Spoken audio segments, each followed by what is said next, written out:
abstract gel nail art created by air in this video coming up. Hello, I'm Anastasia and today I will be doing nails with polygel and then I will do this abstract air nail art.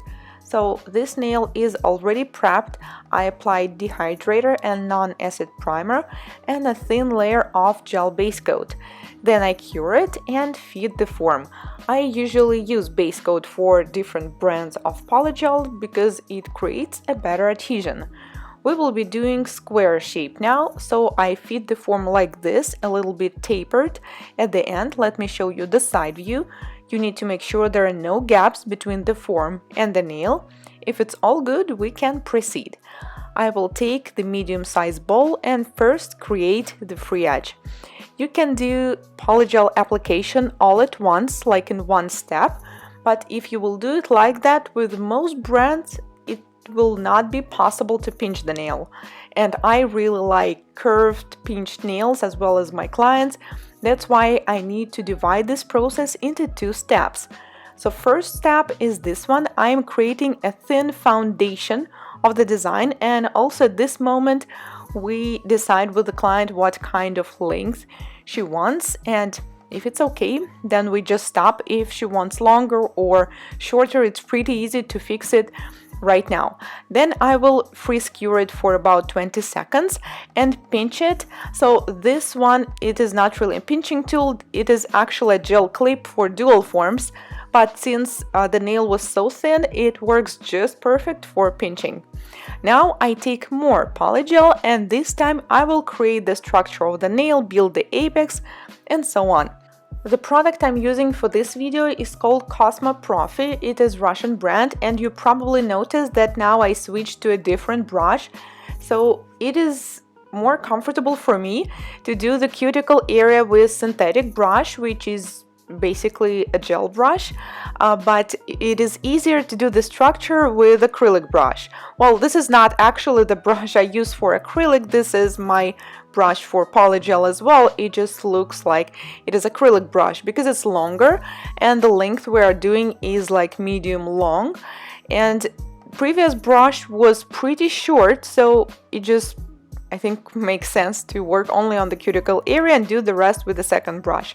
Now I freeze cure it for 15 seconds again, pinch it, but be careful if you notice that the product on the top starts cracking, that means that you're pinching too late, so you need to do it earlier. For some brands it's just 5 to 10 seconds for LED products mostly. Now take off the sticky residue and let's file the nail. I always try to do my best with the application, so I will not need to file a lot. I'm using 150 grit file to fix the surface, and when I will be filing the cuticle area, I usually switch to the softer abrasive as well as the sidewalls, which is 180 grit. So the goal is just to make the surface smooth and to fix the sidewalls and the free edge. And do not forget to check the length in between all of the fingers because it's pretty easy to do just one perfect nail, but they all have to match between each other, so keep that in mind. You don't need to buff the surface, it's really up to you. Sometimes I buff it, sometimes I don't. This time we will be applying color on top, so I think we can just skip this part. But do not forget to clean all the dust after filing, and then I will apply the color. We decided to use different colors, which is light pink, orange and grass green. Looks like some crazy color combination, right? When I tried it on the tips, it looked pretty cool, especially the orange and the green, but when I did it on the nails, well, it looked a little bit different. Anyways, now you will see for yourself. So I applied 2 coats of each color, fully cure it, and then we are going to do the design.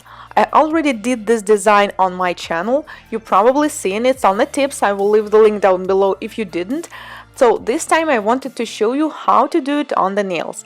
I'm applying base coat and do not cure. Then with ombre brush I applied 2 colors at once, which is white and green. You can do any abstract lines. Then I'm taking my airbrush tool and start blowing. And that's it. The air will do all the work for you. And if you do not have airbrush, when I posted my previous video, Orange Moon recommended that we can also use a compressed air can for cleaning the keyboard, which is a great idea. So thank you so much for this advice.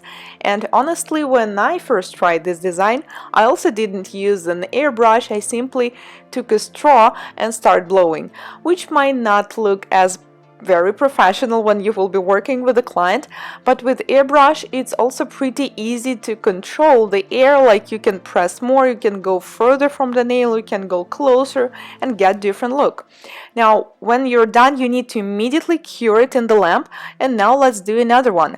Once again, apply the base coat. It is better to choose the one with a thinner consistency. Without curing, apply 2 or more colors on the top, but I personally would not recommend using more than 3 colors at once because it's pretty fast, might get messy.